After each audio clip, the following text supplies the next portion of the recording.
This is Agriculture Today, and I'm Shelby Varner with the K-State Radio Network. Ernie Minton, Dean of K-State's College of Agriculture and Director of K-State Research and Extension, begins the show with a review of his recent statewide newsletter. He also provides an update on what's happening on K-State's Manhattan campus. K-State beef specialist Sandy Johnson and K-State cropping systems and forage agronomist John Holman keep the show rolling with reminders about the concern of high nitrate levels in forages and how they could be toxic for livestock. Ending today's show is K-State instructor and horticulture extension specialist Cynthia Domenghini as she offers tips for establishing a salad garden this fall. That and more is coming up ahead.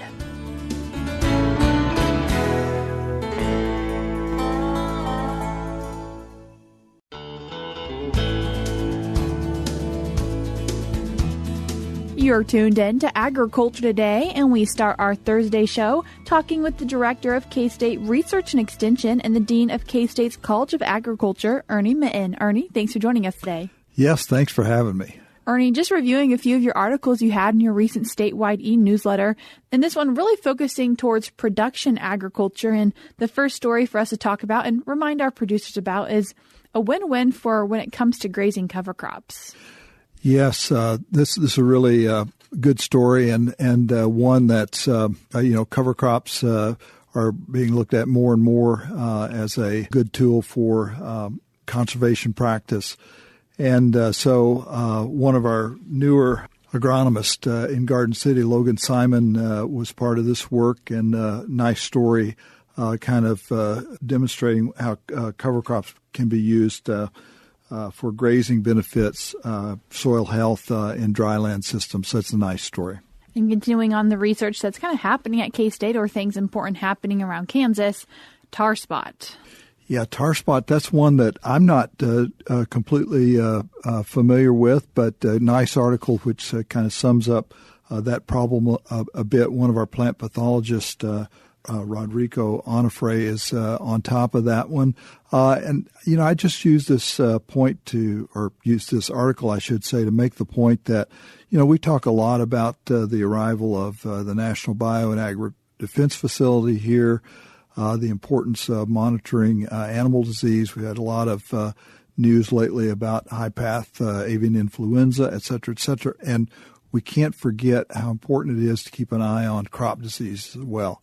And so this is an example of how our plant pathology department really does help us keep an eye on those things. And switching departments within the College of Agriculture and going over to animal sciences and industry, Joel DeRucci over there doing some work when it comes to feeding pigs.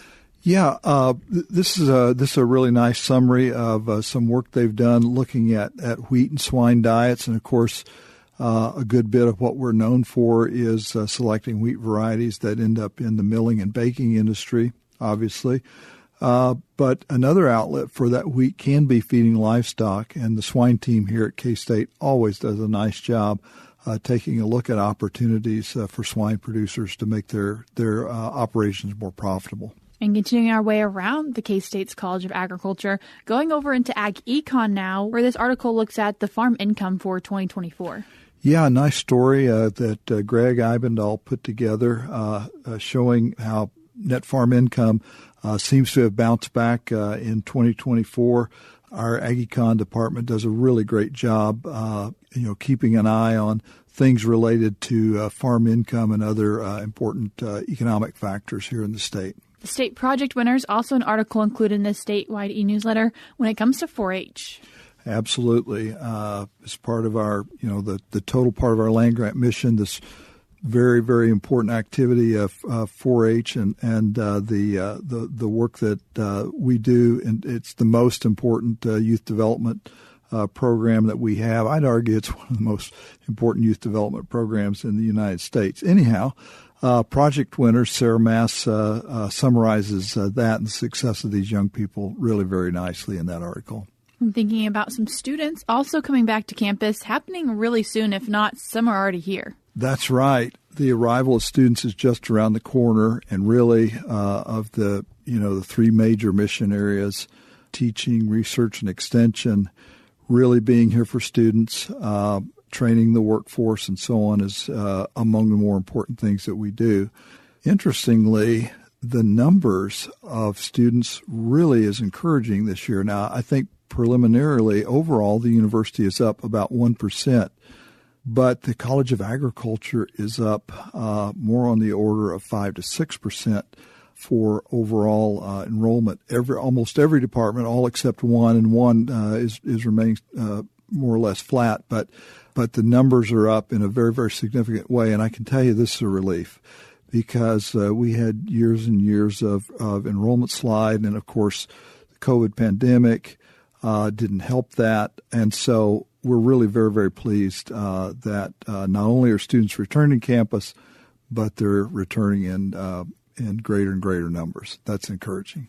What are you excited about to see those students as they enter into another year of education? You bet. The thing really that drew many of us to this kind of career is that the cycle of mostly freshmen, but transfer students as well, arriving on campus, excited about their future, and turning in many ways a new leaf or new chapter, I should say, in their development as they left high school, headed for K-State, and we're being entrusted with their future. And I know we're going to add value to their lives here as students. So that's really a gratifying thing to be a part of.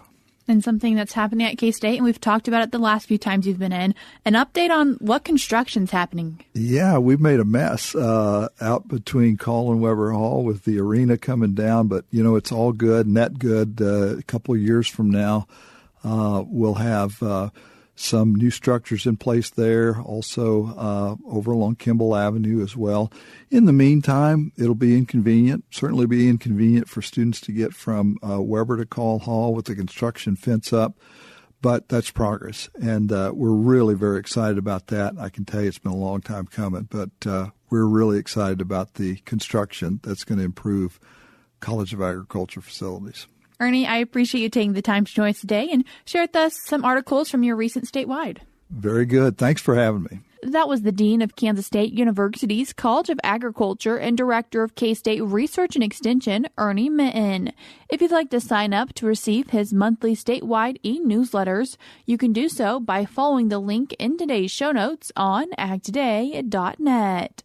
Before we cut to a break, we're now going to be joined by USDA's Gary Crawford and USDA economist Megan Schweitzer as they discuss how much food price inflation shoppers will be seeing during the rest of this year and all of 2025. Analysts at the U.S. Department of Agriculture are projecting that food at the grocery store this year will likely end up costing us more than last year, but on average, only about 1% more. And that's compared to a 5% increase in prices that we saw for groceries in 2023.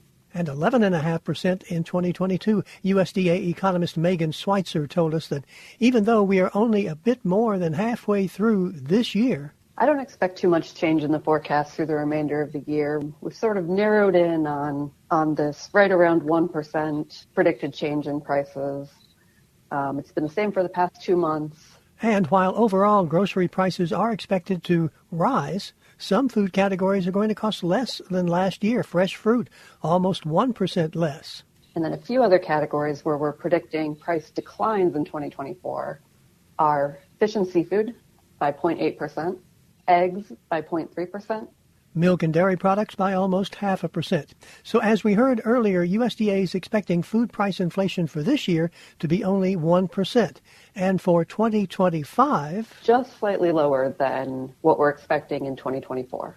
Megan says the long-range historical data and current trends both point to another year of very slow, almost no food price inflation. And again, to put it in context. So for food at home or grocery prices, last year we saw prices increase by 5% in 2023. This year in 2024, we're forecasting those grocery prices to increase by 1%. And then next year, looking into 2025, we're forecasting grocery prices to increase by 0.7%. Just 0.7%. That is, of course, barring any unforeseen shocks to the food system, such as we saw during COVID, which begs the question, Megan, why are you and your other economists even trying to forecast food prices a year and a half out? Yeah, so one of the primary reasons that we do these forecasts up to 18 months in the future is our forecasts are used a lot in budget planning by USDA, by industry, other government organizations who are food purchasers, such as for schools or institutions. They're doing budget planning of what food might cost them in the upcoming year. And so our future forecasts here really help people to do some budget planning for the upcoming years. And those long-range projections, are often very accurate. Last July, analysts were projecting grocery store food prices this year could be about 1% higher than 2023. And that's exactly where we're at now. Gary Crawford for the U.S. Department of Agriculture. Once again, that was USDA's Gary Crawford and USDA economist Megan Schweitzer. If you'd like to hear more from a USDA economist, one way you can do that is by attending the upcoming 2024 Risk and Profit Conference, taking place August 15th through the 16th here in Manhattan, Kansas at the K-State Alumni Center. The general session speaker will be Seth Meyer, who is the chief economist for the USDA, and he was appointed into that position in 2021. He will be speaking on Thursday, August 15th during the general session during lunch. If you'd like to get registered for both days and you do it by August 9th, it will cost you $235. If you'd just like to come for one day, it will be $185. If you register for the Risk and Profit Conference after August 9th, add an additional $25 to both days. You can find out more information about this event by going to agmanager.info, and I will link it in today's show notes. We're cutting to a short break now on Agriculture Today, but stick around because we have more for you ahead.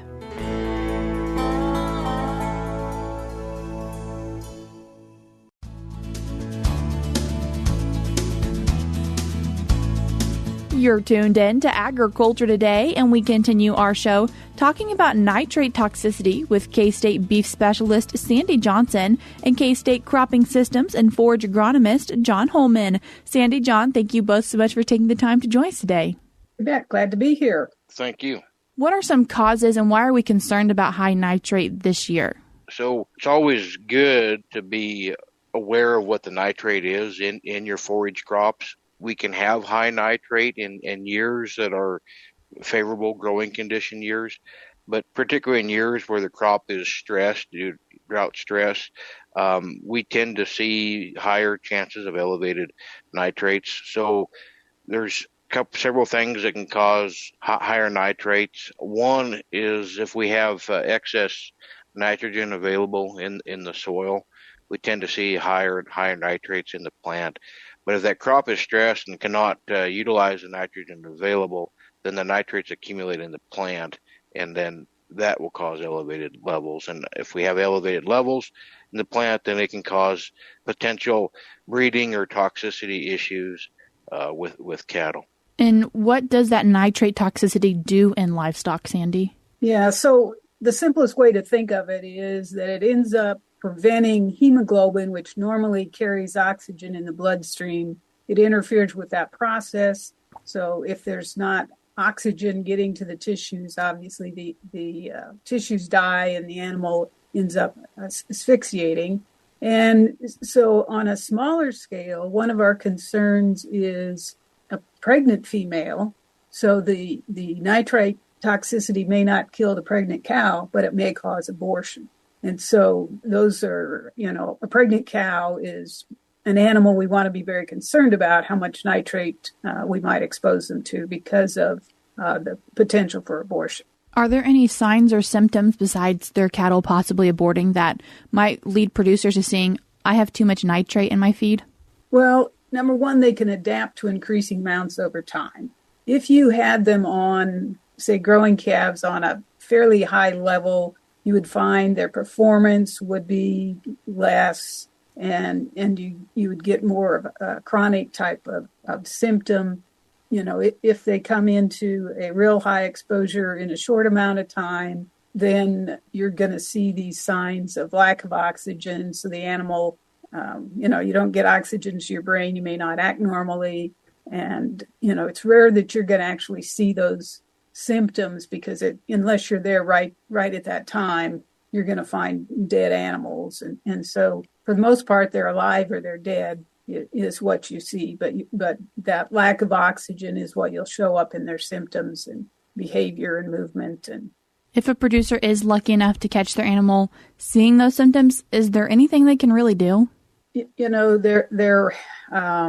I'm not sure. There was a product that used to be available, but I don't even think that it's on the market now for them to even get. It was an IV solution. And last I heard, there was some difficulty getting it. And I guess I haven't asked anybody just recently. So it's very challenging. And so if you think that's happening, obviously you want to get the animals away from whatever feed source might have been causing that. And even if you're there at the time, okay, are you prepared to IV the animal with whatever, and can you actually get it done in the state that they're at? Because you may not get them to a chute. There's a lot of logistical challenges that would have a hard time clock on them. And John, talking about a few things to hopefully just avoid even having to deal with having nitrate toxicity in cattle, what are a few things that producers might want to think about when it comes to getting those drought-stricken forages out of the field?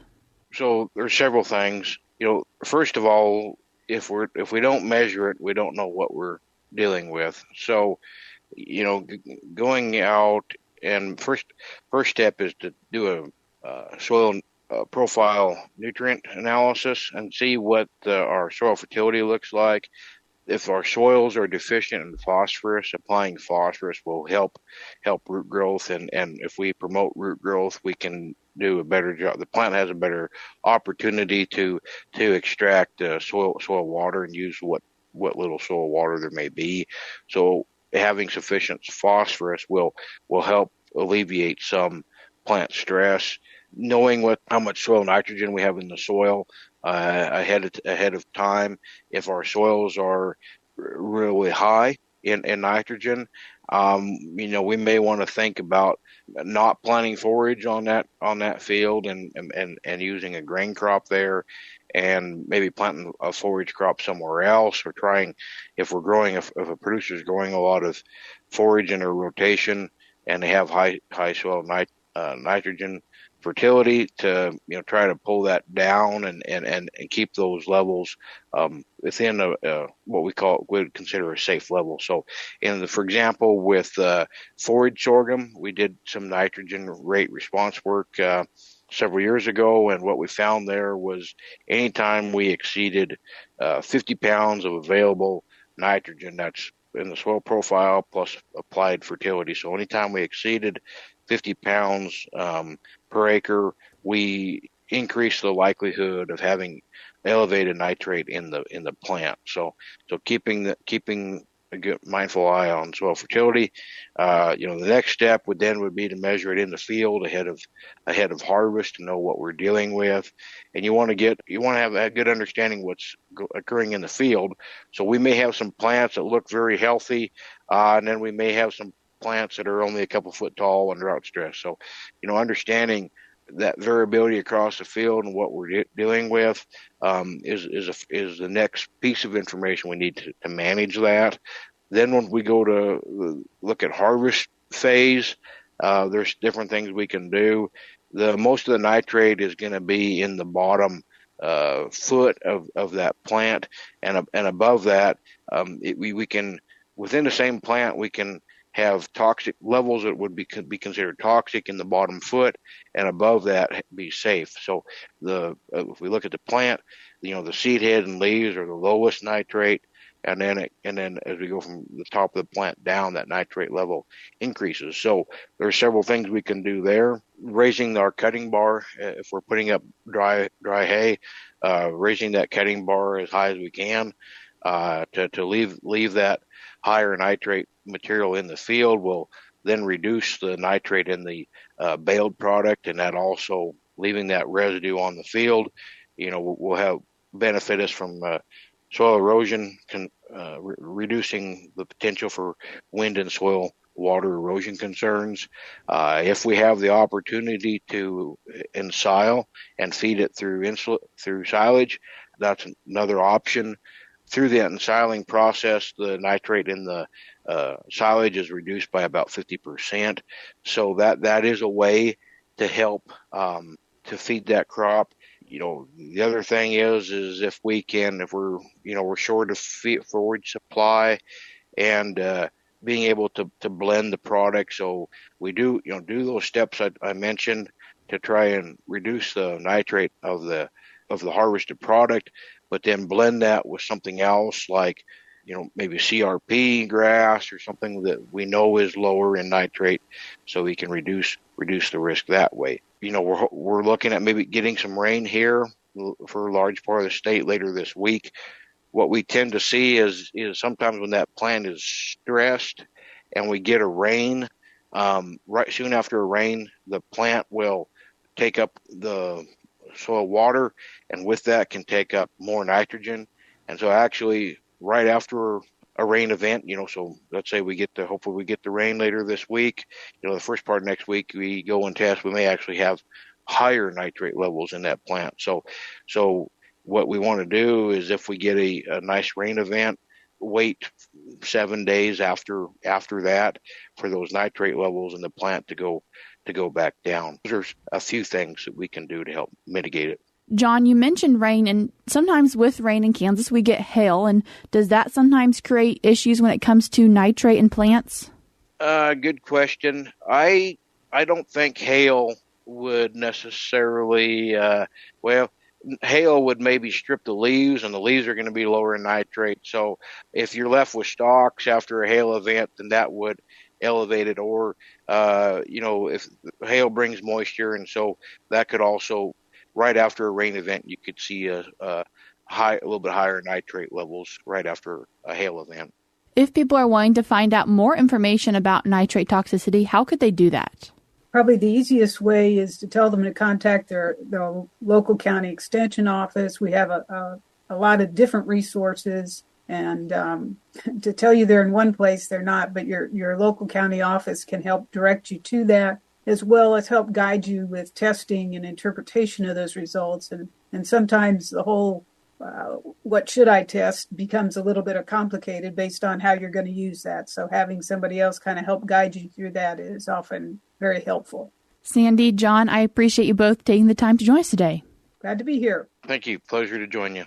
That was K-State beef specialist Sandy Johnson and K-State cropping systems and forage agronomist John Holman. I will link a few resources if you'd like to learn more about nitrate toxicity in today's show notes on agtoday.net. We're cutting to a short break now on Agriculture Today, but we'll be right back.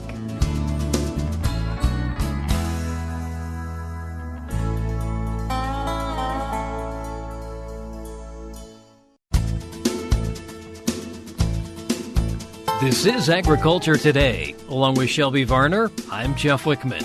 If you love growing your own salad fixings, planting cole crops in mid-August to early September can extend the harvest into fall. K-State instructor and horticulture extension specialist Cynthia Domenghini offers some tips today for establishing a salad garden. Cynthia, we're still in summer, but starting to think ahead towards fall. And as part of that, we're also thinking about what can we do in the garden or sometimes even outside the garden. Exactly. Yes, it's a great time to start planning that fall garden. And depending on what part of the state you're in, that's going to help predict what you could be planting or preparing to plant. So this is a great time. If you don't already know when your first frost date is, you want to make sure you know that information. And then from there, you can look at some of the typical fall crops, such as spinach and leafy greens, radishes, carrots, a lot of those cole crops. When you look at the seed packet and you see how many days to harvest, that can help you backtrack from your first frost date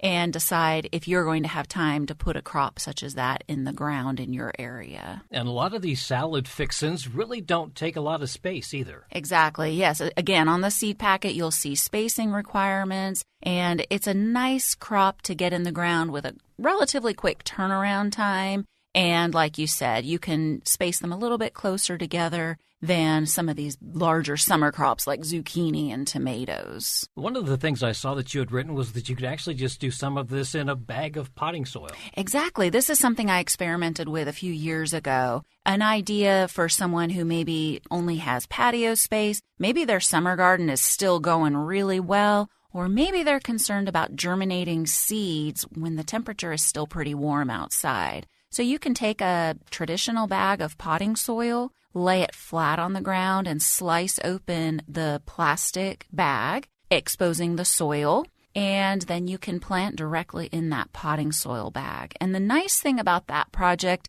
is if you plant the seeds in the bag on some firm surface like a pallet or maybe a piece of plywood, something that you could move, maybe with someone to help lift the other side, you can actually keep it in a shaded area or an area that has a little bit more shade. While it's still so hot outside, you'll have better germination rates because you'll be able to moderate that soil temperature by moving the bag. Probably a little bit easier to do the watering, too. Exactly. Yep. You'll need to make sure that it's not drying out too quickly. Just as with any container-type garden, the soil does tend to dry out a little bit more quickly. So you'll need to check it maybe daily, every other day, depending on the wind and sun exposure. And you can even elevate it so it makes it nice where you're not having to bend over and garden as well. As we kind of make that transition from summer to fall, are there some other things that we should be doing in the garden itself? Absolutely. This is a great time. If you're not wanting to plant a fall garden, this is a great time to consider a cover crop, which will contribute nutrients back into the soil and help build up that texture. It's also a great time to consider putting organic matter on top of your garden. I don't recommend tilling the garden deeply this time of year because it will expose the soil to the heat and it'll cause it to dry out and break down that soil. But laying organic matter, such as manure, on top of the soil can be done this time of year. And I especially want to point that out for parts of the state where they're having water restrictions right now due to the drought. You might not want to plant a fall garden since you're limited on how much water you can apply. And germinating seeds, you're going to need some water. So there are other things you can do, like preparing your garden for the spring. I also want to remind people to check out the horticulture newsletter because there is so much information in that. Exactly, yes. In the newsletter we are putting together each week, there is a calendar for what you can be planting and doing in the garden. And that is a really great resource for gardeners across the state. Another resource that I want to point out is the Kansas Garden Guide. And that is available online, free, and you can download it there. And it is just a wealth of information for all different topics of gardening. And it even has pages specific to certain vegetable crops. So that's another one to check out, the Kansas Garden Guide. That's Cynthia Domenghini, a K-State instructor and horticulture extension specialist with information on growing a salad garden this fall. And that'll do it for this edition of Agriculture Today. For Shelby Varner, I'm Jeff Wickman. This is the K-State Radio Network.